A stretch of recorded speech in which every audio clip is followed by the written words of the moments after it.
The Greenland effect is already in motion.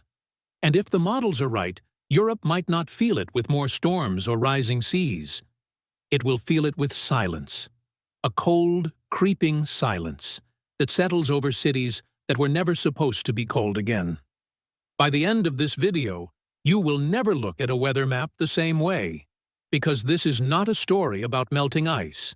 It is a story about a hidden switch buried under 2 kilometers of frozen rock, and the terrifying possibility that Greenland may already be pulling it. Here is the problem nobody is talking about loudly enough. Most people hear Greenland ice melt and picture polar bears and beach floods. That is not the real threat. The real threat is what happens to the ocean when all that fresh water pours in. And more specifically, what it does to a system that has been quietly regulating European temperatures for over 10,000 years. And in a moment, you will see why even a partial disruption of that system could make winters in London, Paris, and Amsterdam look nothing like they do today. Let us start with the basics, because you need to understand what is at stake before the numbers become terrifying. The Atlantic Meridional Overturning Circulation, which scientists call AMOC, is essentially a massive conveyor belt of ocean water that moves warm, salty water from the tropics northward toward Europe, and then sinks cold, dense water back down into the deep ocean to complete the loop. It is the reason that Western Europe is dramatically warmer than it should be for its latitude. Oslo sits at roughly the same latitude as Alaska. London lines up with parts of Labrador in Canada, where temperatures regularly crash below -20 degrees Celsius in winter. And yet Europe stays mild, wet, and green. That is not a coincidence. That is AMOC doing its job. And the Greenland ice sheet is now threatening to fire that system's off switch. Here is how it works, and here is where it gets wild. The sinking mechanism that drives AMOC depends on water being dense enough to plunge down into the deep Atlantic. Water becomes dense when it is cold and salty. But when Greenland melts, it releases enormous volumes of cold fresh water directly into the North Atlantic. Fresh water is lighter than salt water. It sits on top. It dilutes the surface layer, and when that happens, the water can no longer sink the way it needs to. The conveyor slows. The warm water stops moving north with the same force, and Europe starts losing its invisible heating system. Research published in peer-reviewed journals over the past decade suggests that AMOC is already weaker than it has been at any point in at least a millennium. Some studies examining sediment cores, ocean fingerprints, and density measurements indicate the system may be operating at roughly 15% below its average pre-industrial strength. That number sounds technical. Here is what it means in practice. The circulation is already under strain, and Greenland's melt is accelerating the pressure on it year by year. And in a moment, you will see just how fast that melt has been escalating, and why the timeline scientists once considered cautious now looks almost naive. If you enjoy these deep dives into hidden geography and the forces that quietly shape the world, consider subscribing. There is a lot more where this comes from. Now, here is the part people often miss. Greenland is not melting uniformly. The ice sheet, which covers roughly 80% of the island and holds enough frozen water to raise global sea levels by about 7 meters if it disappeared entirely, is losing mass through 2 very different mechanisms. One is surface melt, where warmer air temperatures cause the top layers to liquefy and drain into the ocean. The other is something more dramatic, glacial calving, where enormous chunks of ice at the edges break off into the sea. Both of these processes are accelerating. But the calving events, particularly in western Greenland, are dumping massive quantities of fresh water into exactly the areas of the North Atlantic where AMOC does its most critical work. That is not a coincidence of geography. That is a collision course. Scientists who study ice dynamics note that some of Greenland's outlet glaciers have retreated significantly over the past 3 decades. The Jakobshavn Glacier, one of the fastest-moving glaciers on Earth, has been accelerating its flow toward the ocean. The Zachariai Istrum in the northeast began a rapid retreat around 2012 and has not stabilized since. These are not small peripheral details. These glaciers drain enormous sections of the interior ice sheet, And as they retreat, they expose new areas to warming ocean water underneath. A feedback loop that most early projections did not fully account for. And in a moment, you will see exactly what that feedback loop has already done to the projections for AMO sea collapse. Here is where the story takes a turn that even specialists debate carefully. Most mainstream models, including those used in major international climate assessments, describe an AMOC slowdown as a gradual process playing out over decades or centuries. And that framing has been reassuring. Gradual is manageable. Gradual gives time to adapt. But a growing body of research suggests the system may not behave gradually at all. Some analyses of paleoclimate records, evidence from ancient ice cores, ocean sediments, and pollen deposits suggest that AMOC has collapsed abruptly in the past, not over centuries, over decades, possibly faster. During a period roughly 12,800 years ago known as the Younger Dryas, temperatures in parts of Europe dropped by as much as 10 to 15 degrees Celsius, within what geologic evidence suggests may have been just a few decades. The culprit, most researchers believe, was a massive influx of glacial meltwater into the North Atlantic. The same basic mechanism now being driven by Greenland's ice loss. Let that sink in for a moment. A temperature drop of 10 to 15 degrees in decades. Cities like Amsterdam and Dublin would become functionally unrecognizable in terms of climate.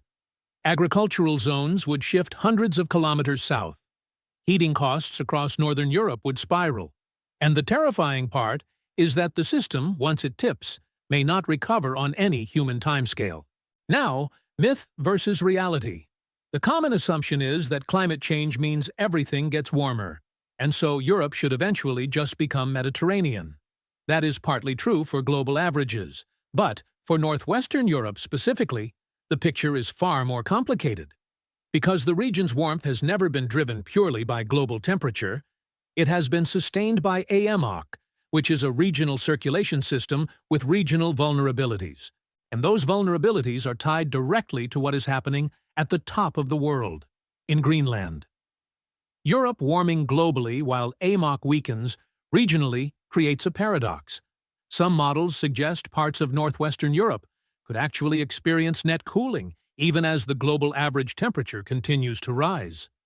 A warmer planet, colder winters in Paris. That is the Greenland effect in its most counterintuitive form. And in a moment, you will see how nations are already beginning to position themselves around this risk, not just scientifically, but geopolitically. Because here is what makes Greenland uniquely important beyond the ice. The island sits at the precise geographic intersection of the Arctic Ocean, the North Atlantic, and the North American Plate. Its fjords and coastlines are the first geography that AMOC encounters as it makes its northward journey. Any significant disruption to the freshwater budget of those coastal waters sends ripple effects into the entire North Atlantic system. This is why oceanographic research stations have multiplied along Greenland's coasts in recent years. Denmark, the United States, and several European nations maintain monitoring infrastructure there, tracking salinity levels, current speeds, and temperature gradients in real time. The data coming out of those stations is what feeds the models. And the models, in recent cycles, have been consistently revised toward faster deterioration than previously projected. Some researchers who study tipping point dynamics have argued in published work that AMOC may be closer to a critical threshold than the most conservative models suggest. The concept of a tipping point here is not metaphorical. It refers to a specific physical threshold at which positive feedbacks take over, and the system shifts to a new stable state without any additional external forcing. In simpler terms, you push it past a certain point, and it goes the rest of the way on its own. Greenland's melt at current trajectories is providing the push.